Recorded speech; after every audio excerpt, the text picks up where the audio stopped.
안녕하세요. 부자되는 매직TV 시청자 여러분. 오늘도 이렇게 소중한 시간을 내어주시고 제 영상을 시청해주셔서 감사합니다.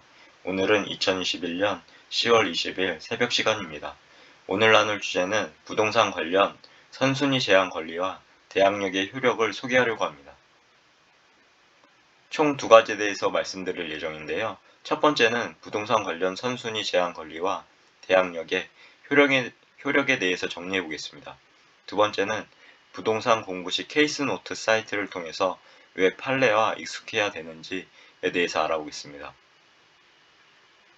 우선 한 가지 사례를 들어보겠습니다. 부동산 등기사항 전부 증명서, 즉 등기부 등본이죠. 증명서를 확인해 봤더니 김모 씨 소유의 동일한 건물에 아래와 같은 제한 권리가 존재한다고 가정해 보겠습니다. 첫 번째는 2020년 7월 20일 근저당권 설정 등기, 채권 최고액이 5억 5천만 원, 근저당권자 매직은행.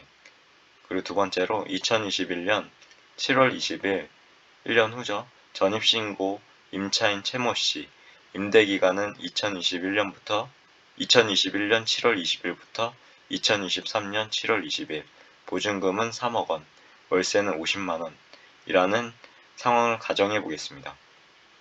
그럼 임대차 계약 중 해당 주택이 매매가 되었을 경우 대항력의 효력을 알아볼까요? 해당 부동산이 2021년 10월 20일자로 7억 원에 매매가 되어 매수인 이모 씨에게 팔리게 되면 어떻게 될까요? 만약 매도인 김모 씨가 제한 권리를 소멸시켜주지 않는다면 매수인 이모 씨는 근저당권부 피담보 채무액을 상환해야 할 책임이 있습니다. 그리고 매수인 이모 씨는 매도인 김모 씨가 부담하는 임대차 관계로 인한 임대인의 지위를 모두 인수해야 합니다. 결과적으로 임차인 최모 씨의 인도 전입신고로 인한 대항력은 정상적인 효력을 발휘하게 됩니다. 그런데 임대차 계약 중 해당 주택이 경매로 낙찰되었을 경우 대항력의 효력을 알아볼까요? 해당 부동산이 2021년 10월 20일자로 6억 원의 낙찰자 강모 씨에게 낙찰되었다면 어떻게 될까요? 이 경우는 경매 특유의 말소 기준 권리라는 것이 발동되어 경매가 진행되고 건물이 즉 매각되고 완납되면 근저당권은 항상 소멸되게 됩니다. 결과적으로 낙찰자 강모 씨는 근저당권에 대한 책임이 전혀 없다는 말이 되고 제일 먼저 경유된 근저당권은 말소 기준 권리가 되는데요. 즉 말소 기준 권리보다 후순위로 창출된 권리는 원칙적으로 모두 대항력을 상실하고 소멸하게 됩니다. 결과적으로 해당 주택이 경매로 낙찰된 경우 말소 기준 권리보다 후순위인 임차인 최모 씨는 대항력을 제대로 발휘하지 못하게 되어 2021년 10월 20일자로 쫓겨날 운명에 처하게 되고 보증금 역시 낙찰자 강모 씨에게 전혀 반환 청구를 주장하지 못하게 됩니다. 정리하자면 임대차 계약을 할 때는 반드시 최악의 상황도 항상 염두에 두어야 하기 때문에 즉 해당 주택이 경매로 넘어갈 경우도 발생할 수 있다라는 생각을 해야 합니다. 그리고 해당 사항을 전제하에 계약할 때, 중도금 치를 때, 잔금 치를 때 등등 부동산 등기사항 전부증명서를 꼼꼼하게 확인하셔서 임차인이 할 전입신고보다 근저당 설정 등기와 같은 선순위 제한 권리가 존재하는지 확인 후 임대차 계약에 임해야 할 것입니다. 추가적으로 말씀드리면 부동산 공부를 하실 때 케이스 노트라는 사이트를 통해서 법원의 판례들을 확인해 보시는 습관을 들이셔도 좋을 것 같은데요. 왜냐하면 부동산은 법과 관련이 많기 때문에 평소에 꾸준히 법조항과 판례들을 습관을 통해서 익숙하게 만들어 놓는다면 장래에 반드시 도움이 될 거라 생각되어집니다.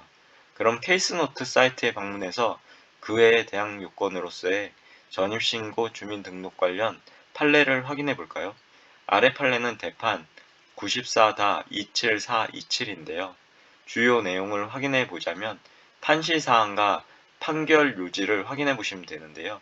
우선 판시사항을 보시면 주민등록이 어떤 임대차에 대한 공시의 효력이 있는지에 대한 판단 기준 연립주택 중 한 개 세대에 대한 미등기 전세권자가 연립주택 동호수를 기재하지 아니하고 그 집원만을 신고해서 주민등록된 경우 그 주민등록이 미등기 전세권에 대한 유효한 공시방법으로 볼 수 없다고 한 사례입니다.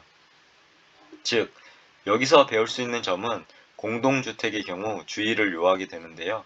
연립주택 관련 주민등록을 할 때 집업만을 등록한 경우 유효한 공시 방법이 아니기 때문에 반드시 정확한 동과 호수도 반드시 기재해야 한다는 사실입니다.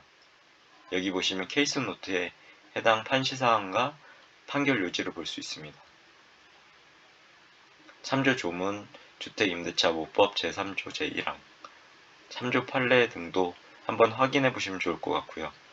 그럼 결론을 정리해 보겠습니다. 이제까지 부동산 관련 선순위 제한 권리와 대항력의 효력을 소개합니다에 대해서 알아봤는데요. 주요 내용을 정리해 본다면 다음과 같습니다.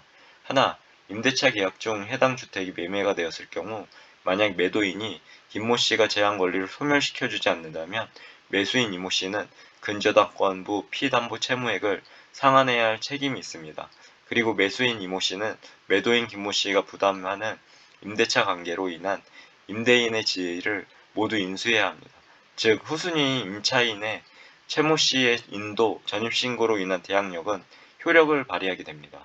둘, 임대차 계약 중에 해당 주택이 경매로 낙찰되었을 경우 경매 특유의 말소기준 권리라는 것이 발동되어 경매가 진행되고 건물이 매각대금 완납이 되면 근저당권은 항상 소멸되게 됩니다. 결과적으로 말소기준 권리보다 후순위로 창출된 권리는 원칙적으로 모두 대항력을 상실하고 소멸하게 됩니다. 즉, 후순위 임차인의 최모 씨의 인도 전입신고로 인한 대항력은 효력을 발휘하지 못하게 됩니다.